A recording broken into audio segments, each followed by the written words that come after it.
Press वार्ता कर रहे हो, क्या मुद्दे हैं, वो कांग्रेस के चुनाव को लेकर किस तरह की रणनीति है और क्या क्या मुद्दे लेकर जनता के बीच आएगी? देखिए पवन जी, ये है कि हमारे कांग्रेस का ये मैनिफेस्टो है कि हम हर वृद्धावस्था पेंशन जो है वो 6,000 रुपये तो हर एक को वृद्ध को 6,000 रुपये पेंशन देंगे, और बूढ़ा बुढ़िया अगर दोनों जिंदा हैं तो 12,000 रुपये महीने उसको पेंशन देंगे। उसके अलावा सिलेंडर जो है वो 500 रुपये का सिलेंडर हर एक उसको मिलेगा, सिर्फ बीपीएल को नहीं हर एक को देंगे, और 300 यूनिट बिजली तक माफ़ करेंगे। ये हमारे मोटे मोटे जो तो वो हैं, ये हमारा मैनिफेस्टो है। देर साहब, अभी कांग्रेस में जो फूट निकलकर सामने आ रही थी, क्या उस पर लगाम लगाने की कोशिश है वो की गई है? क्योंकि पिछले दिनों एक बैठक दिल्ली में हुई थी, उसमें किरण कुमारी शैलजा, रणदीप सिंह सुरजेवाला, भूपेंद्र हुड्डा, सभी नेता एक मंच पर दिखाई दिए। उसको लेकर आपकी क्या प्रतिक्रिया है?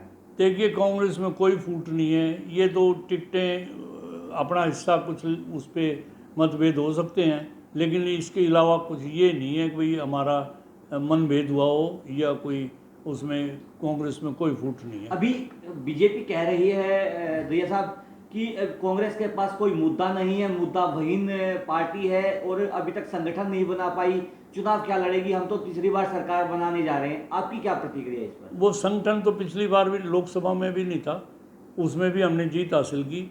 हमारे सारे कार्यकर्ता पूरे इकट्ठे हैं और जोश के साथ काम करेंगे। आज नायब सैनी गन्नौर थे, उन्होंने कहा कि भूपेंद्र हुड्डा बीपीएल कार्ड बनवा ले, हम 500 रुपये में सिलेंडर देंगे।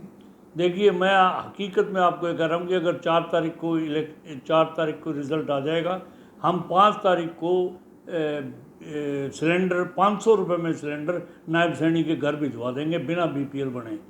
हमने जो हमारा मैनिफेस्टो है उसमें ये नहीं है कि हम बीपीएल को देंगे, हम हर एक आदमी को देंगे, चाहे कोई भी हो। हम अभी चुनाव सिर पर हैं, 1 अक्टूबर को चुनाव होना है, वोटिंग होनी है।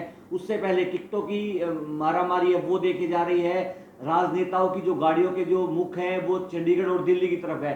क्या जो पुराने कार्यकर्ता हैं या फिर जो पुराने हारे हुए विधायक हैं कांग्रेस, क्या उनको टिकट मिलेगा या फिर जो नए चेहरों पर दाव है वो खेला जा सकता है? नहीं, कांग्रेस का पक्का फैसला ये है कि जिताऊ और टिकाऊ होना चाहिए। वो जिताऊ, जो कैंडिडेट जिताऊ होगा उसको टिकट देंगे, और टिकाऊ होगा उसको देंगे। ये क्या खर्ची और पर्ची बंद करने की बात की है। बीजेपी कह रही है कि हमने पर्ची खर्ची भ्रष्टाचार मुक्त शासन है वो चलाया, सरकारी नौकरियों में बिल्कुल पारदर्शिता के साथ हमने युवाओं को नौकरी दी। इस पर आपकी क्या प्रतिक्रिया? मैंने उस समय पे मैंने खुद नौकरियां अपने राई हल्के में 1600 नौकरियां लगवाई। मैंने आप एक पैसा किसी आदमी से लिया नहीं। अब पर्ची खर्ची की जहाँ तक बात है, खुद HPSC के दफ्तर में सेक्रेटरी के दराज में से करोड़ों रुपए मिलते हैं। वो किस बात के थे? क्या जयतीर्थ दहिया मोहनलाल बड़ौली को मात दे पाएंगे दहिया साहब? क्योंकि प्रदेश अध्यक्ष हैं, आप हारे हुए MLA रहे हो। वो कह रहे हैं कि अब की बार हम यहाँ राय से जीतेंगे और सरकार बनाने जा रहे हैं। बड़े दावे हैं वो मोहनलाल जी करते नजर आ रहे हैं। आपकी विधानसभा से ही विधायक हैं, प्रदेश अध्यक्ष है भारतीय जनता पार्टी के। मैं तो आज भी उसको चैलेंज किया है, उसको मोहनलाल को भी चैलेंज किया और नायब सैनी को भी चैलेंज किया है। आज के अखबार आप पढ़ो, उसमें मैंने चैलेंज किया है कि जितनी नौकरी मैंने लगवाई है 5 साल के अंदर, अगर इसने एक भी नौकरी लगवाई हो तो मैं जिम्मेवार हूँ। अपनी लिस्ट लेके मुझे दिखा दे, मैं अपनी लिस्ट दिखा दूंगा और मैं दिखाऊंगा उसको कितने कैसे नौकरी लगती है।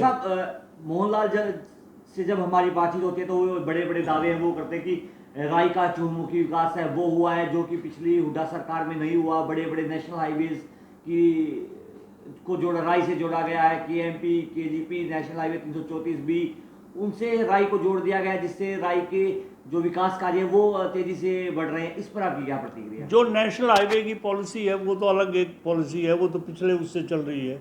वो नेशनल हाईवे की बात नहीं कर रहा मैं तो अपने प्रदेश सरकार की बात कर रहा हूँ। हमारे हर एक गाँव की सड़कें टूटी हुई हैं, कहीं पर भी कोई विकास का कार्य नहीं है, एक भी कहीं भी विकास का कार्य नहीं हुआ है।